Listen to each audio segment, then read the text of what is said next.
Hey everyone, how's it going? I actually hit live on this and I realized that my papers are under a bunch of stuff. So I apologize for the little ruffling that you're going to hear while I move the pages around. It's Thursday, so almost Friday. I know for myself, it's always nice. Uh, and thank you for joining me today on part 3 of overcoming imposter syndrome. So today's topic is no luck, right? So imposter syndrome makes you feel like you have no luck, no opportunities, and I'm here to help you overcome that. Before I get started on that, I'm going to recap part 1 and part 2. So part 1 was a imposter syndrome 101, all about what it is, what it looks like. There's a full replay on my Facebook page. There's a link that you can go to and get the replays, as well as a 14-page guide that'll help you really work on it, not just listen to someone talk about it, but really digging deep and doing the work, because this is a 3-part series to help you start overcoming it. It's not going to be from one day to the next. You have to really look deep into it. You got to do the work. It's more than just reading a book. You actually have to take action steps.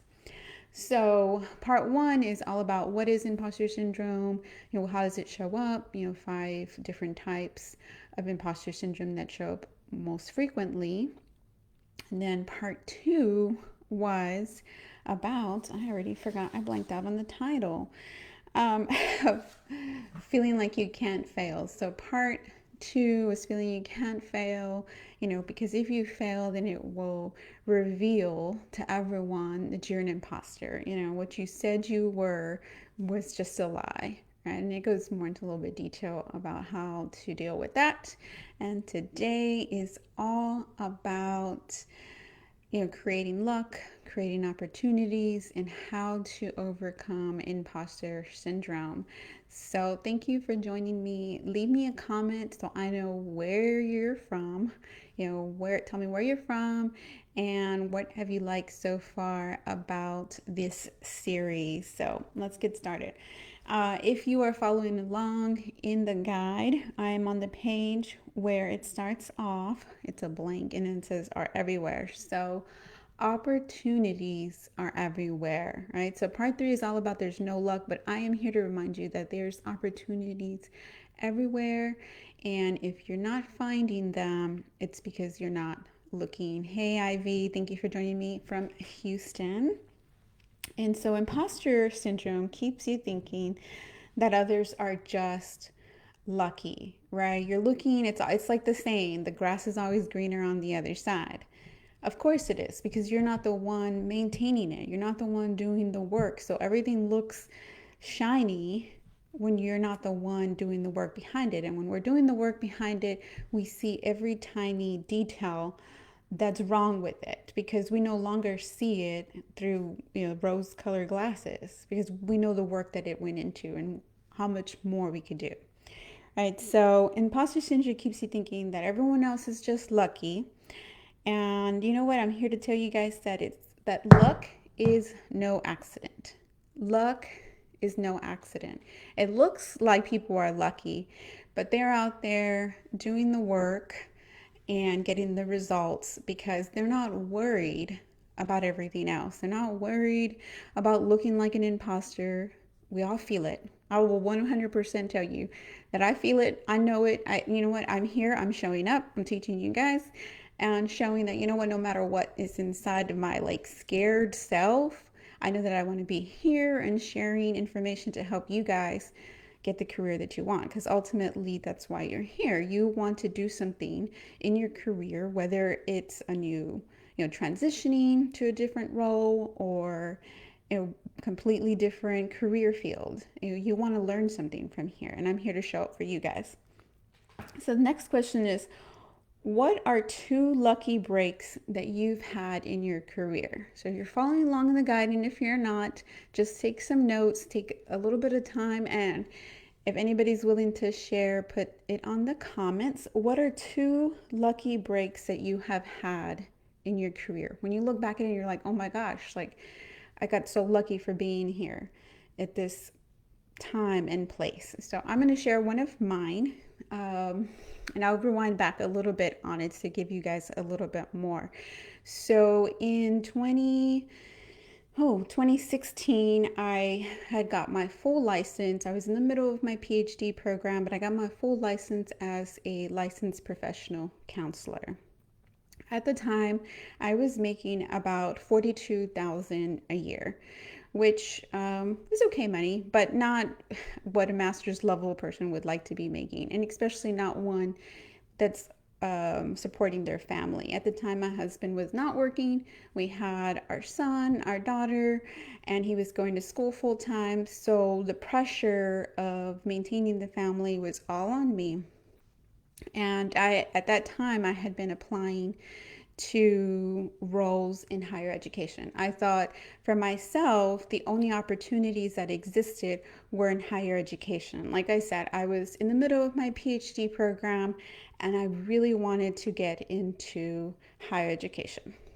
2 years of applying and applying, and I was not I was getting interviewed, and then that's as far as they got.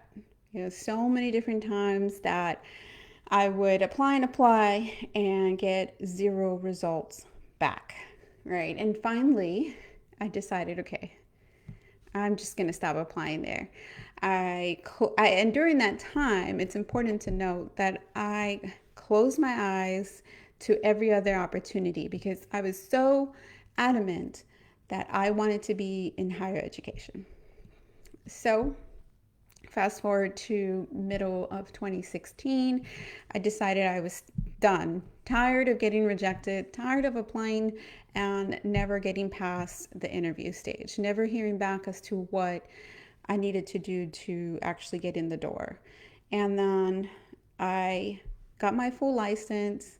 It literally was the day that I stopped wishing and hoping and just let things be. I had 3 recruiters, no joke, 3 recruiters call me. I was like, this is legit a joke, right? Like somehow this is not real. I had 3 recruiters call me to work for a company that I had heard really bad things about. I was like, no, I'm not going to call these people back because I've heard this, and this about this company.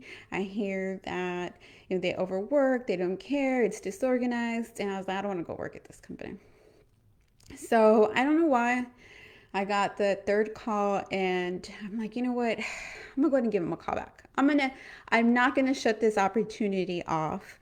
I'm, supporting my family. We are barely making ends meet off of one income. And I know I have big goals where I had, convinced my husband to quit his job, start school. And I was like, you know what? In a couple years, I'll be making way more money. Everything will be okay. So I'm like, I gotta follow through on what I said I was gonna do. So I called the recruiter and I explained to her why I'm not interested in the company. And she told me, well, why don't you go to the interview and check it out and see if it's an opportunity that you want to do. Maybe you decide that you actually like that company despite what others have said. And so I went in and I showed up for the interview, and I'm going to get interviewed for this one position. That's what I'm thinking, and I'm kind of nervous and excited, something completely different. Step into the interview, and they tell me, well, you're actually getting interviewed for 3 positions because we have 3 different openings. And I was like, whoa, like this, okay, I have to at least get one of these positions, right? So, fast forward, of course, I got the position, and not only did I get the position, but it was a $20,000 raise. I let the opportunities come to me. I stopped closing myself off. And then fast forward 10 months after that, I was promoted. I not only got a position because I took a chance despite what other people had said. I'd heard that it was a horrible place to work at, that it was stressful, disorganized. I went in there and yeah, I gotta admit, it was probably a little bit disorganized. It really wasn't stressful compared to my old job. I will say it was not that stressful. But then I became a manager and definitely changed the environment, created all the structure that I like.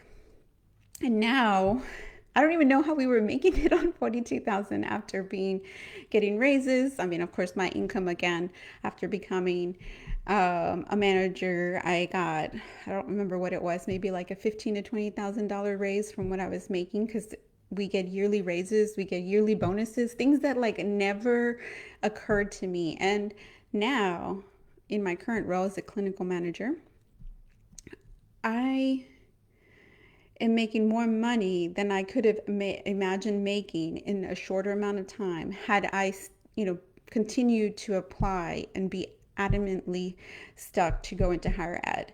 So the advice that I was getting, because I wanted to go into higher education, was apply for entry level positions. So have you ever looked at an entry level position in higher education? They start at 25,000. So you're going to tell me with my master's degree in the middle of my PhD program that I should undervalue myself and apply for a $25,000 a year position? And fortunately for myself, I could not do that supporting my family. But I may have done it had my family not been, on my shoulders alone. So that in itself was all lucky breaks for me. The fact that I couldn't take a pay cut that way.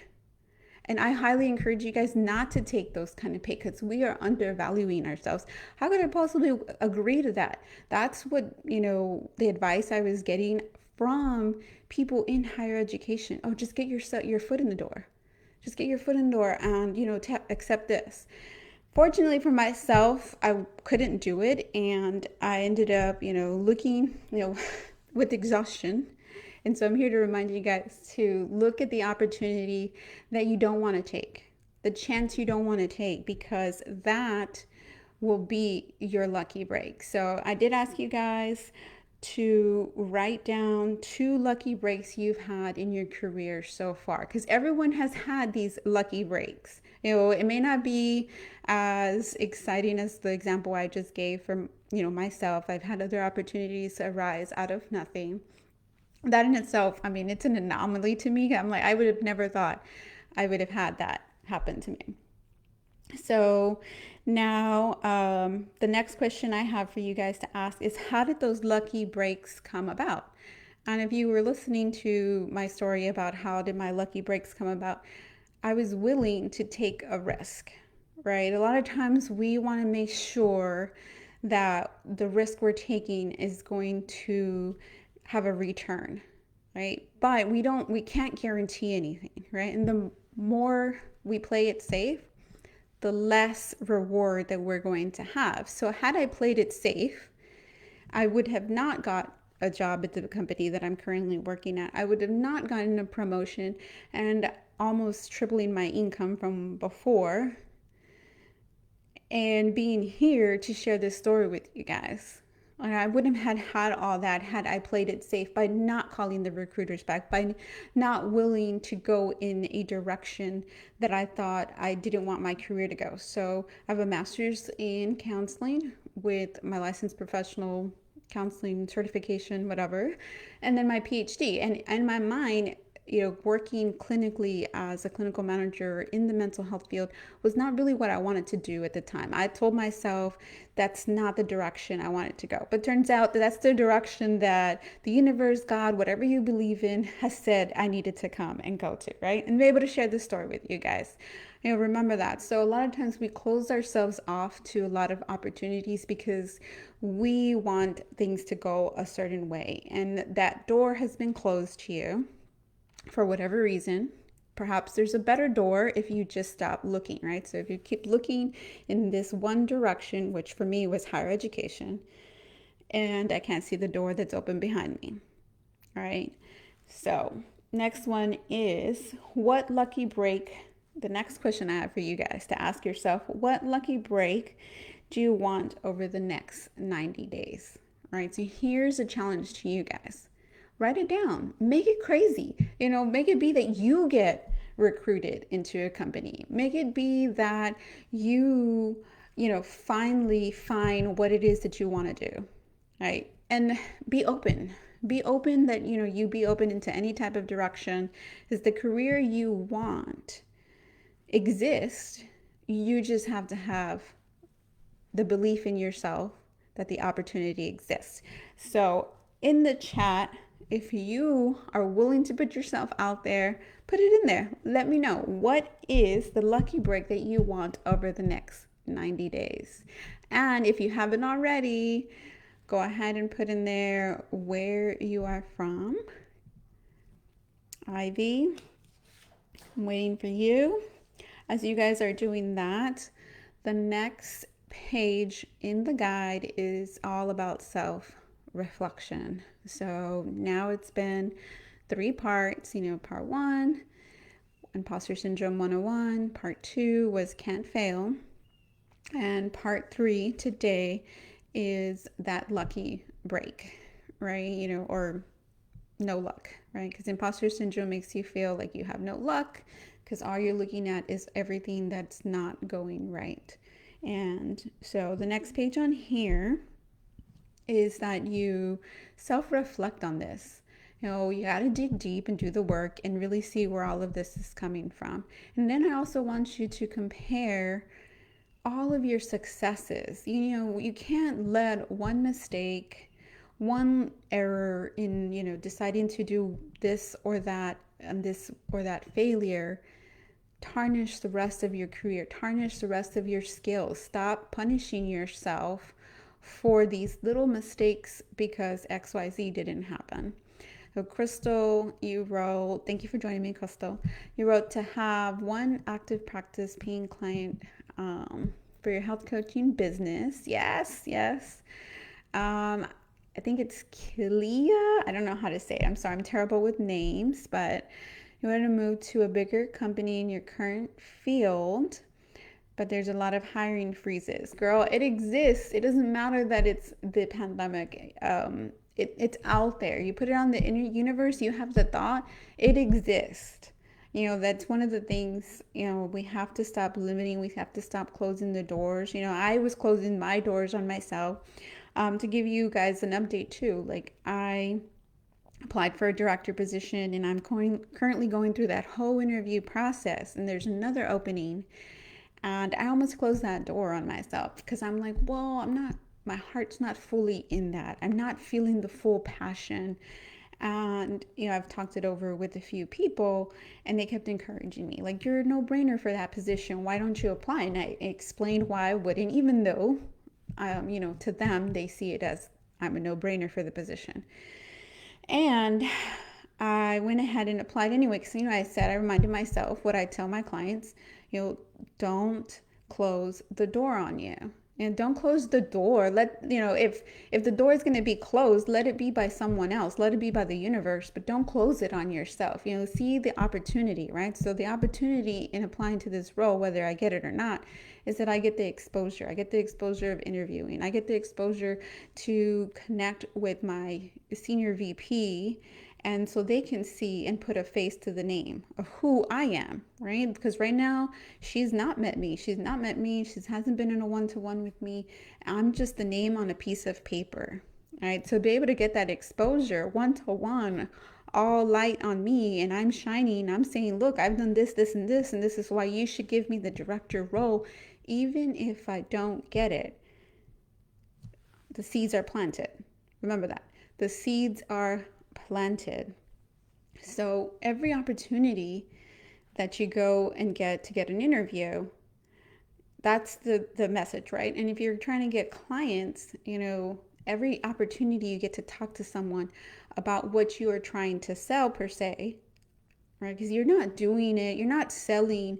So for those of you who are doing entrepreneurship on the side or as your full-time job, remember that you are not selling them on a product for yourself. You're selling it because you believe in the product. You believe in the transformation that will happen for them. No entrepreneur is doing it because they just want to make money. And those people that do it for that, they're not very successful. That comes through. So for those of you that want to get more clients, what you need to do is connect with your client that way. Spark that in them. Remind them that what you're offering is in betterment of them. All right. So the next comment was to have more bookings so I can teach or have more project requests. Thank you, Crystal. I'm so glad that you find me inspiring. And thank you, Ivy, that just said help you think things in a different way. In the second to last page in the guide, if you don't have the guide, definitely go put your email in and you can get that for free.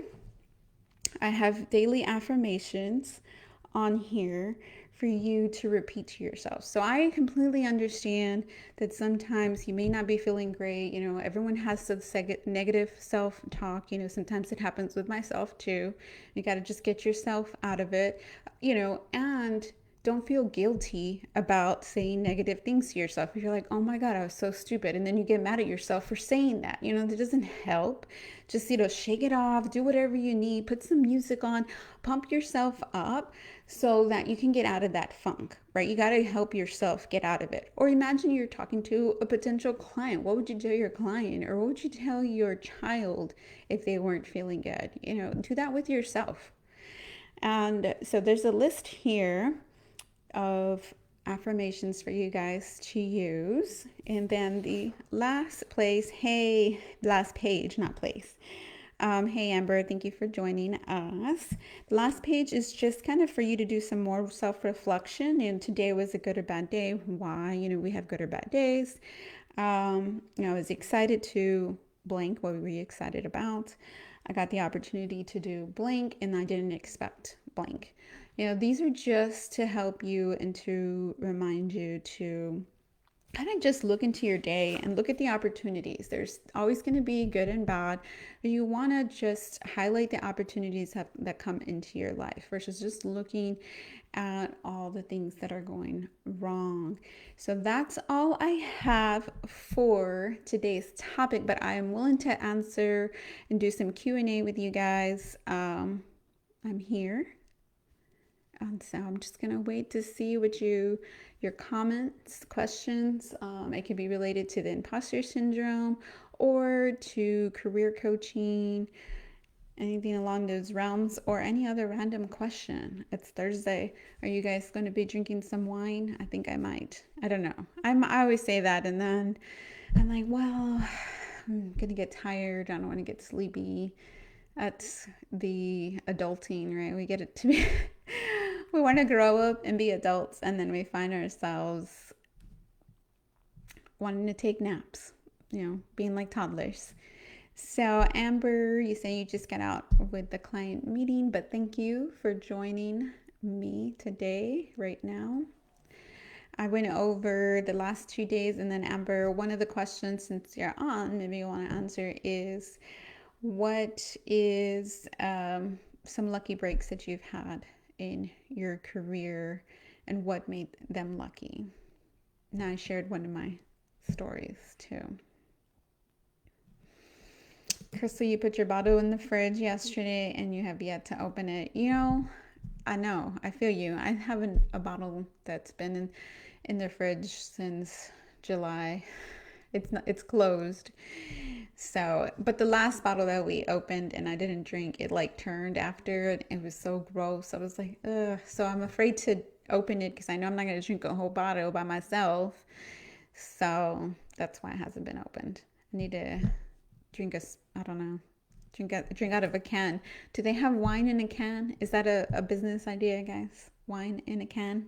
Oh, speaking about wine, not in a can, but if you haven't heard my guest appearance in the Wine and Chisme podcast, check it out. I'll put the link in here. after I finish with the live. And so you get to hear a little bit more about me and my story and why I started the career coaching business. And I can tell you guys a little bit here that I didn't really say there, but one of the biggest reasons why I wanted to do career coaching, besides the fact that I love looking at career development, I mean, that's what my research was on, career development of Latinas in higher education. I really wanted to be and research and find everything that I didn't know. No one was there to guide me. And my parents, they're both from Mexico. I'm first generation Mexican. And according to statistics, I shouldn't have any degrees. I barely had any chance to graduate high school, but here I am, right? Breaking all the statistics. And then I'm a Latina with a PhD. There's like 2% of um, Latinas that have PhDs, right? So I'm like a teeny tiny percentage of people, right? And I still experience imposter syndrome. So I'll tell you guys, I'm still experiencing it too. It's a work in progress. Remind yourself, you can pick yourself up. Yes, you're going to have these feelings, acknowledge the feelings and process them. And so, as I was saying, the biggest reason why I wanted to do this and I am doing this is because I wanted to be there for other women like me who can't go to their parents, can't go to their family with this burden of like, oh my gosh, I'm not succeeding in work the way I would like. And not because they wouldn't be there, not because they wouldn't be supportive of me, but because they wouldn't be able to, one, understand. I mean, my parents speak Spanish, and to try to translate that to them in Spanish, they would support me, but they wouldn't be able to know how to help me get through it, how to look for more opportunities. I can ask my dad, like, how do I find more opportunities in my job field? As much as he would love to help me, he doesn't have that knowledge, right? So I want to be able to be here, be that support, that mentor, encouraging you and reminding you that everything that you're feeling and everything that you want and desire in your career development is completely possible.